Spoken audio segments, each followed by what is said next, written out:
Bienvenidos al Sueño del Artista Podcast, donde exploraremos las historias más fascinantes del mundo del arte. Hoy nos adentramos en la vida y obra de un personaje integrante de la antigua Grecia, que hizo que entre sus contemporáneos su nombre acabase siendo considerado sinónimo de fraude y falsificación, a tal punto de que actualmente existen hipótesis sobre la autoría total o parcial de obras como la Ilíada o la Odisea. Prepárense para un viaje a través del tiempo donde la creatividad y el engaño se entrelazan. A pesar que se desconoce gran parte de su vida y que prácticamente no haya quedado mucho de qué hablar de su obra, de este personaje llamado Onomacrito, lo que sí se conoce sus andanzas en la falsificación. Pero antes de hablar de Onomacrito como falsificador y lo que llevó a este a ejercer esa actividad, conozcamos un poco de su historia. Onomacrito vivió en las Atenas de los siglos 6 y 5 a.C. Fue también conocido como compilador de oráculos griegos o crestómata, que consiste en una selección de los mejores fragmentos de una obra literaria, autores de una época o de un género literario con el fin de estudios. Un ejemplo de esto, a Onomacrito se le atribuye la preparación de una edición de los poemas homéricos e incluso se cree que él mismo compuso algún que otro poema, aunque de esto solo se basan en hipótesis porque no se ha conservado ni un solo fragmento de su obra. De lo que sí se puede hablar de este personaje de la antigua Grecia son de algunas evidencias que han sido recopiladas por algunas fuentes, como el historiador griego Heródoto, que aparte de historiador, fue geógrafo y tradicionalmente considerado como el padre de la historia, y el primero en componer un relato razonado y estructurado de las acciones humanas. Él mismo define a Onomacrito como un destacado falsificador y un gran profesional de esta ilícita actividad.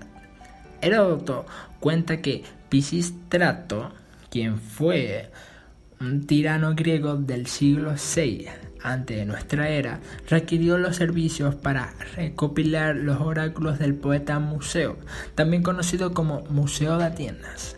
Fue un célebre poeta griego, cantor, semilegendario y divino, supuestamente anterior a Homero. Onomacrito no solo recopiló textos auténticos, sino también introdujo oráculos falsificados, algunos de los cuales fueron creados a instancias de Hiparco, uno de los hijos de Pisístrato. Estas falsificaciones fueron descubiertas por las intervenciones del poeta lírico griego del mismo siglo llamado Laso de Hermínoe.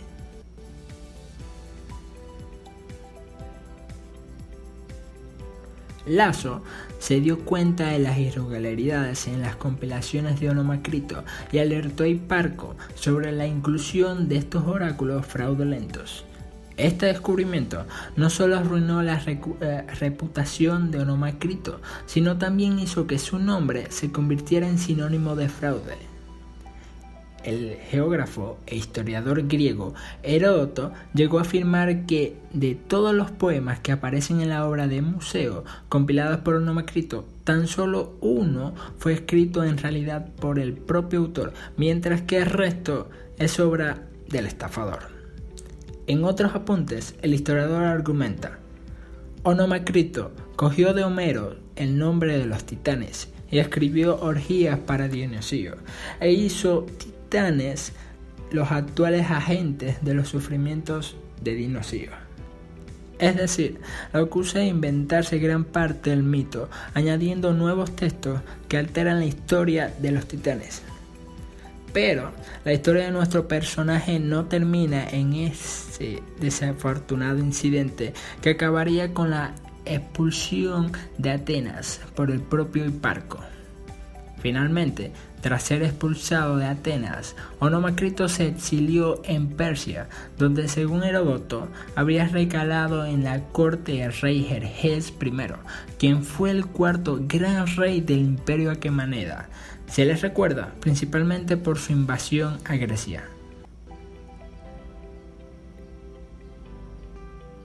En la corte de este cuarto gran rey, Onomacrito se había dedicado a interpretar oráculos con el objetivo de convencer a Jerjes I de invadir Grecia, ya que según él, los oráculos profetizaban una victoria segura para los persas en la Segunda Guerra Médica, allá por el 480 a.C., cosa que no fue del todo exacta.